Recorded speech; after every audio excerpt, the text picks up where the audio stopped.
Hay otra cuestión que es medidas, ¿no? Dolorosas. Me acuerdo, desde mi punto de vista, estuvo muy bien tomadas decisiones como tenían que ver con las tarifas, me refiero en el contexto de Macri. Lo que pasa que son medidas políticamente incorrectas para la opinión pública, porque van ordenando las cuentas, pero por otro lado, la más simple es decir, congelo todo 4 años. Y uno ve que todas esas políticas que se llevaron adelante de golpe tuvieron un reseteo que se planteó en este gobierno a 180 días.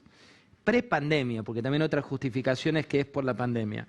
Y eso uno imagina, también veo la filmina del presidente de la Nación cuando corta así la reestructuración de deuda y borramos un par de años, o te llevo a otro lado que es cuando hablas con el ministro de Economía y te dice la deuda del Fondo Monetario Internacional la vamos a patear 3 años.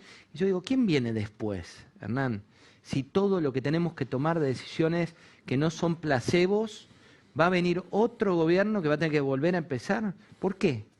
Sí, es muy interesante esa reflexión, José, porque es la confusión permanente o la tentación permanente del corto plazo versus el largo plazo, o digamos salir del problema del momento y pensar en la medida para el lunes y hipotecar el martes. Y el martes inexorablemente llega y cada vez más temprano, ¿no? Entonces hay un montón en la agenda de políticas públicas, esta que nos tiene empantanados desde hace décadas, que dejamos siempre para después, que procrastinamos, por usar un verbo de moda. Y más bien vamos a solucionar, y se ve en lo cotidiano, no es abstracto esto que estoy diciendo. La semana pasada tuvimos un conflicto, una controversia ahí entre los fondos de la ciudad y de la provincia, por un problema policial, una revuelta anómica policial que se resolvió.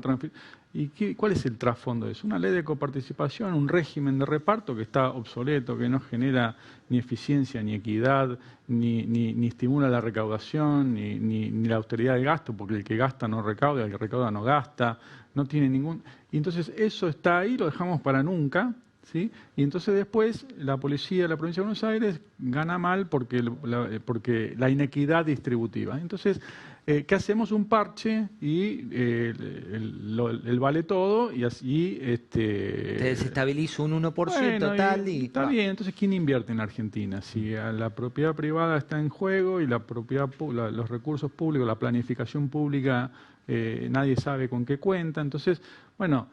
El lunes zafamos y el martes tenemos un nuevo problema. Y así se ve en muchas aristas. El que vos dijiste de las tarifas, es muy tentador congelar tarifas, todos me aplauden.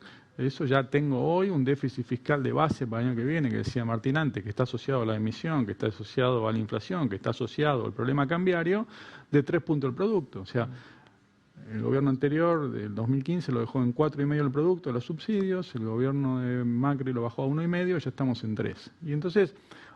¿cómo vamos a, subsidios no a los más pobres que usan garrafa, no gas de red? Entonces estamos incubando un nuevo problema. El problema previsional, para poner otro tema. Y bueno, ahora vamos a discutir la fórmula previsional, entonces la oposición siempre dice, no, qué barbaridad, cuando es menos civilizada tira piedras, cuando es más civilizada protesta en el Congreso.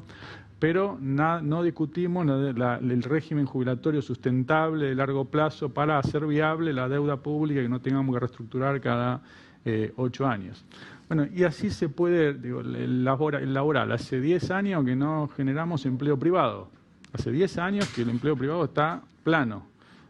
Y cuando vamos a discutir con los sindicatos dicen, no, cualquier cosa menos cambiar estas reglas, ¿no? Entonces... bueno, es un juego, ¿viste?, donde todos nos lamentamos de cómo vivimos, pero es un Antón Pirulero, que cada uno tiene su juego y que cambie el otro, no yo. Y que pateas la pelota o procrastinas, como decís, como el verbo de moda. En un tuit...